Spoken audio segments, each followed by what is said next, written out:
जुलाई 2013 में lily Thomas versus union of India case में supreme court ने एक लैंडमार्क डिसीजन दिया। इस डिसीजन के तहत कोई भी पॉलिटिकल रिप्रेजेंटेटिव यानी कि एमपी, एमएलए या फिर कोई भी चुनाव जीतकर आने वाले प्रतिनिधि को अगर 2 साल या उससे ज़्यादा की सज़ा होती है तो इमीडिएट इफेक्ट से उनकी सदस्यता खत्म हो जाएगी। सितंबर महीने में मनमोहन सिंह की सरकार ने इस फैसले के खिलाफ एक ऑर्डिनेंस पास किया और इस ऑर्डिनेंस में यह व्यवस्था की गई थी कि जो भी पॉलिटिकल रिप्रेजेंटेटिव हैं उन्हें सज़ा मिलने के बाद कुछ वक्त दिया जाएगा, जब तक कि उन्हें ऊपरी कोर्ट में सज़ा नहीं मिल जाती है तब तक उनकी सदस्यता खत्म नहीं की जाएगी।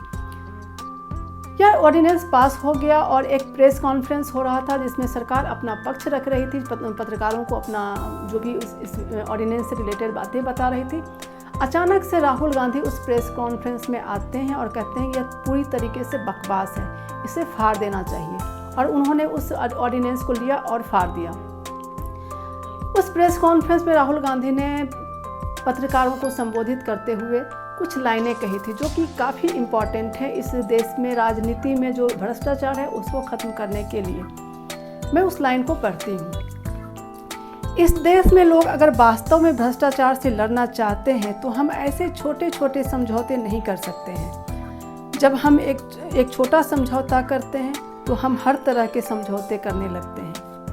ऐसा कहा जा रहा था कि यह जो ऑर्डिनेंस लाया गया है वो उस समय जो लालू यादव के खिलाफ जो एक केस चल रहा था जिसमें कि उनका कन्विक्शन एक तरीके से श्योर था कि उन्हें 5 साल से ऊपर की सज़ा होगी और उनको बचाने के लिए यह ऑर्डिनेंस लाया जा रहा था। ऐसी जो एक इंटरनल जो एक मान्यता थी वो यही थी। राहुल गांधी इस ऑर्डिनेंस के खिलाफ थे और उन्होंने उस ऑर्डिनेंस को फाड़ दिया। राहुल गांधी की इस हरकत की काफ़ी आलोचना हुई, हर जगह लोगों ने इसको इस तरीके से लिया कि उन्होंने मनमोहन से उनको पब्लिकली बेइज्जत किया क्योंकि यह सरकार के द्वारा लाया गया एक ऑर्डिनेंस था और इस तरीके से अगर उन्हें विरोध था तो वो संसद में इसके खिलाफ बोल सकते थे या फिर पार्टी मीटिंग में बोल सकते थे। मगर मुझे पता नहीं क्या मजबूरी रही होगी राहुल गांधी की कि उन्होंने पब्लिकली आकर इस तरीके से उस ऑर्डिनेंस को फाड़ा। 23 मार्च को राहुल गांधी को एक 4 साल पुराने केस में सज़ा हुई, 2 साल की सज़ा हुई और यह केस था मानहानि का मुकदमा चल रहा था राहुल गांधी पे। इलेक्शन के दौरान उन्होंने कुछ ऐसे वक्तव्य दिए, ऐसे कुछ शब्दों का इस्तेमाल किया जो कि किसी भी संवैधानिक पद पे बैठे हुए व्यक्ति के लिए या फिर किसी भी एक समाज के इज्जतदार व्यक्ति को इस तरह की भाषा का इस्तेमाल नहीं करना चाहिए था। और उनके खिलाफ एक मानहानि का मुकदमा सूरत की कोर्ट में किया गया और उस मुकदमे में राहुल गांधी को 23 मार्च को सज़ा दी गई। जैसे ही सज़ा उन्हें दी गई, इमीडिएट इफेक्ट से उनकी लोकसभा की सदस्यता भी खत्म हो गई। आज के इस वीडियो में हम बात करेंगे कि ऐसे कौन कौन से प्रावधान हैं, ऐसी कौन कौन सी कानूनी धाराएं हैं या फिर संविधान में ऐसे कौन कौन से प्रावधान दिए गए हैं जिसके तहत किसी भी जो रिप्रेजेंटेटिव होते हैं लोकसभा, राज्यसभा या विधानसभाओं के, उनकी सदस्यता को रद्द किया जा सकता है। कुल 3 तरह का प्रावधान है और इसमें सबसे पहला प्रावधान जो है वह है आर्टिकल 1021 और 191(1).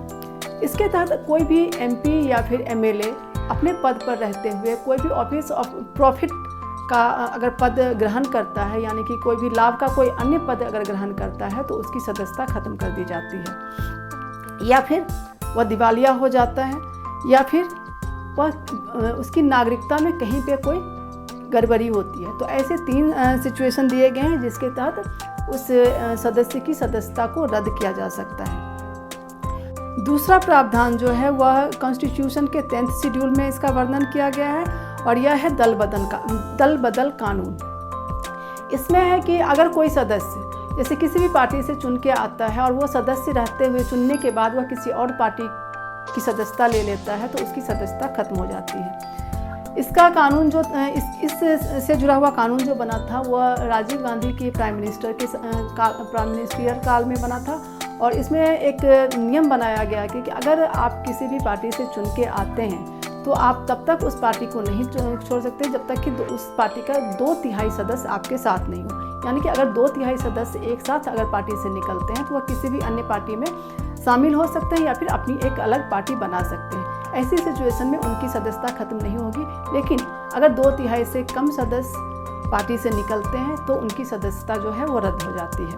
और तीसरा जो प्रावधान है वह है रिप्रेजेंटेशन ऑफ पीपल्स एक्ट 1951। इसमें 3 अलग अलग सेक्शंस हैं और जिसमें पहला सेक्शन है आर्टिकल 8(1). इसके तहत 3 पॉइंट्स दिए गए हैं जिसमें अगर किसी को कन्विक्शन होता है, सदस्य को कन्विक्शन होता है तो उनकी सदस्यता जा सकती है। पहला है 2 समूहों के बीच में दुश्मनी को बढ़ावा देना, यानी कि अगर कोई किसी दंगे फसाद में अगर वो कोई इन्वॉल्व है, किसी की वजह से कोई दंगा फसाद होता है या जातीय हिंसा होती है, अगर इस तरह का कोई मामला किसी सदस्य के खिलाफ चलाया जाता है और उसमें उसका कन्विक्शन होता है तो उसकी सदस्यता जा सकती है। फिर है रिश्वत लेना, यानी कि करप्शन के केस में अगर कोई कन्विक्ट होता है तो ऐसे में उनकी सदस्यता जा सकती है। लालू यादव की सदस्यता इसी कारण गई थी। या फिर चुनाव में अपने प्रभाव का इस्तेमाल करना, अगर कोई अपने पद का इस्तेमाल करता है, अपने प्रभाव का इस्तेमाल करता है और चुनाव को प्रभावित करता है, चुनाव के परिणाम को प्रभावित करता है तो ऐसे कन्विक्शन में भी उनकी सदस्यता जा सकती है। दूसरा जो इसमें दूसरा पॉइंट है वह है 8(2), मतलब दूसरा सेक्शन है इसमें है जमाखोरी, मुनाफाखोरी, खाने पीने की चीज़ों में मिलावट, दहेज निषेध अधिनियम के तहत दोषी ठहराए जाने और कम से कम 6 अगर इन सब चीज़ों में अगर किसी को कम से कम 6 महीने की सज़ा होती है तो फिर उसकी सदस्यता जो है वह रद्द हो जाती है। और तीसरा पॉइंट है जिसमें अगर किसी भी क्रिमिनल मैटर में 2 साल या फिर उससे ज़्यादा की सज़ा होती है तो अपने आप उसकी सदस्यता जो है वह इमीडिएट इफेक्ट से ख़त्म हो जाती है। सदस्यता खत्म करने का जो अंतिम निर्णय है वह स्पीकर के पास होता है। स्पीकर ही इस मैटर पे अंतिम निर्णय जो होगा वह स्पीकर के पास ही होता है। अब आगे बात करते हैं कि इस प्रावधान के तहत किन किन लोगों की सदस्यता गई है। रशीद मसूद 2013 में MBBS घोटाले में कन्विक्ट होने के कारण इनकी सदस्यता गई थी। लालू यादव और जगदीश शर्मा को चारा घोटाले में कन्विक्शन मिलने के कारण इनकी सदस्यता गई थी। आजम खान को हेट स्पीच के कारण सदस्यता उनकी गई, उसमें उनको कन्विक्शन हुआ था। आजम खान के बेटे अब्दुल्ला आजम की भी सदस्यता चली गई। इन दोनों की सदस्यता 2022 में गई है और अब्दुल्ला आजम के खिलाफ यह मामला था, उन्होंने इलेक्शन में अपने उम्र की गलत जानकारी दी जिसकी वजह से इनकी सदस्यता गई। मोहम्मद फैजल एक पौंडीचेरी के राज्यसभा सदस्य थे, उनकी भी सदस्यता 2023 में ही गई है। और यूपी के एक विधायक थे विक्रम सैनी, उनकी सदस्यता गई मुजफ्फरनगर दंगा में उनको कन्विक्शन मिलने के कारण। आज की इस वीडियो में मैंने ये बताने का प्रयास किया कि किन किन धाराओं के तहत हमारे जनप्रतिनिधि अगर कुछ गलत करते हैं तो उनकी सदस्यता रद्द हो सकती है। राहुल गांधी के मामले में कोर्ट ने बड़ी ही तीव्रता के साथ अपना निर्णय दिया और संसद ने भी अपना काम किया, कानून अपना काम किया, ये बहुत ही अच्छी बात है। लेकिन ऐसे बहुत सारे जनप्रतिनिधि हैं जिनके खिलाफ बहुत ही संगीन मामले हैं और उनके खिलाफ भी मुझे उम्मीद है कि जो यह सरकार है या न्यायालय है वो इनके खिलाफ भी इतनी ही तीव्रता से अपना फैसला दे ताकि जो गलत लोग हैं उनका राजनीति से किसी तरीके से खात्मा हो और अच्छे लोगों को राजनीति में आने का मौका मिले। तो मुझे उम्मीद है आज का यह वीडियो आपको पसंद आया होगा। अगर पसंद आया है तो इसको लाइक कीजिए और चैनल को सब्सक्राइब कीजिए। आगे फिर से किसी अच्छे और किसी इम्पॉर्टेंट टॉपिक के साथ आप लोगों के सामने उपस्थित होंगे। तब तक के लिए थैंक यू, धन्यवाद, जय हिंद।